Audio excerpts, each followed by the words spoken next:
What's up, man, players? Man, Talk 24/7 here with a divisional round game in the playoffs on my Madden Ultimate team. And this guy's team is stacked. He has a stacked team, man. APs, legends. Think he has Night Train lanes. I mean, I'm gonna just show you. Dan Marino, AP at 98 overall, the real AP. Chris Johnson backing him up. Calvin Johnson, Tavon Austin, Larry Fitzgerald, Tony Gonzalez, Jimmy Graham. You know, he got a solid line. Look at that line that he has. Then he has J.J. Watt, Von Miller, that legend Randall, Jack Ham. I mean, with Night Train Lane and Patrick Peterson. Look at that secondary.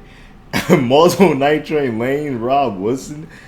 I don't know how these people get teams this good. I really don't understand it, man. I honestly don't. I'm freaking, what's my record, like 65-7, something like that. And my team isn't half as good as this guy's team, man. My best player maybe is Geno Atkins, and that's not a knock. I mean, Geno's a solid player, but he's a 92. I only have two players in the 90s, nah, three. I got my man Janikowski. He's a 90 overall. I have Geno Atkins, Jason Witten, and Janikowski. Those are only three players I have in the 90s. Everyone else is mid 80s.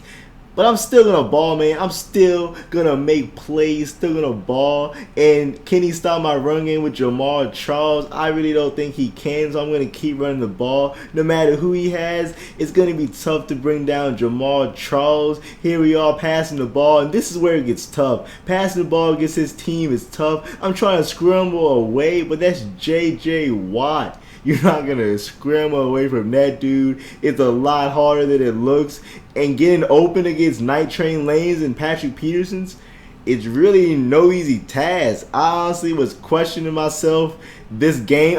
Pick six, man. What can I say? I threw the lurk right there to Patrick Peterson. He just completely lurked me for the interception. I didn't know he was 98 speed after the game. I had to check, and in fact, he is 98 speed. My boy always calls him the best corner in the game. And look at that, man. He's getting in front of the trail route. Nothing else is getting open. I'm trying to make something happen downfield. Luckily, Santonio Holmes is able to get a step.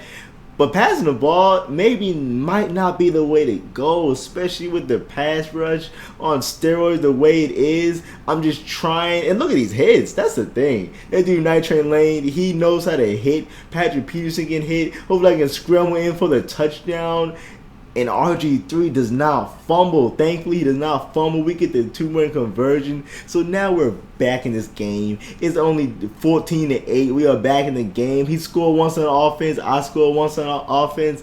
But he stopped me, so I just need to get my one stop. Not really concerned. I feel like if I can just make him pass the ball, I should be able to stop him. Now if he's throwing screens to Adrian Peterson, luckily the third guy hit sticks and able to bring him down. 3rd and 10, and he passes it to Jimmy Graham or Gonzalez. That's Jimmy Graham. Look at him bringing 3 tackles till he's finally brought down. And that's what makes this ultimate team. That's what makes it so fun, man. Just going against all these tough teams. There goes my man Tremont Williams. Can he take this back for a pick 6? Now with Chris Johnson chasing him, and he gets tackled around the 8-yard line. But as I was saying, that's what makes Ultimate Team so fun. Just going up against these stacked teams and having to really change up your game plan. It's really one thing to lab your passing plays against maybe the Seahawks, and it's another thing to play against multiple 90 overall corners, multiple Richard Shermans, multiple Darrell Reeveses. That is a whole nother ball game, and you honestly have to be really, really good to beat these stacked teams, or just have a good game plan, not really necessarily being really, really good. But if you and your opponent are around equal skill, but their team is about 10 overalls higher than yours, they probably will beat you. I say equal skill. I mean, if you and your opponent are around equal skill and his team is just better than yours, sometimes it's just too much to overcome. I said sometimes. I'm not gonna make any excuses over here, because I beat plenty of stacked teams. But at the same time, you can't ignore that it's a factor. They're throwing these curl routes. Can he get this in for the touchdown? Get him Earl Thomas. We tackle him at the 1 yard line. Unfortunately, he walks in for, ooh, damn. Dang, man. I was about to say walking for the touchdown, but I'm not even gonna shout out that man. I'm not even about to put him on blast. Not even sure what happened, but Deshaun Jackson takes it back, and that takes the momentum back onto our side. We get ball back at half, waste out a few more seconds left, and we score with about 6 seconds left to tie up the game to go into halftime tied at 21. That's really what we were needing. And there he goes. He gets a clipping call, a holding call. I just had to chase him down because you know how people are, man. You know how people are with the excuses after the game. He would say, man, if I didn't get that clipping call, I would have scored. So I had to make sure that I made an effort to tackle him just so he couldn't use that as an excuse, because I could see that excuse coming a mile away. I'm pretty good at, noticing what type of excuses people are going to use. They used to see Jamal Charles running people smack over. I need to be careful about that. He only has about 50 truck or something. And no, I'm not complaining. I've never seen Jamal Charles run somebody over. So for the fact that he can really baffles me. I don't think he's that type of running back. Not really a knock, because he's still a great running back, but I don't see him running people over in the trenches. But I don't watch the Chiefs. Who does watch the Chiefs? They're never on TV. Just look at that, man. The corner route completely locked up by Patrick Peterson. Night Train Lane, don't even know. Who knows? Luckily, out routes still work on Patrick Peterson. Big time conversion right there on a 4th and 8. Here we are running the ball, just trying to get the run game going. Jamal Charles, spin move.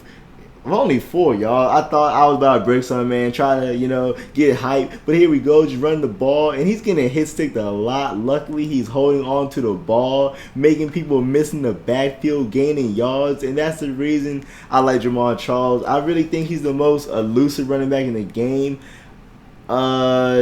Chris Johnson, I really don't like that dude, man. I mean, I really don't like that dude. I tried playing with him for a few games. I think his elusiveness is only like 87 or something. Compared to Jamal Charles, his is around 90, I think.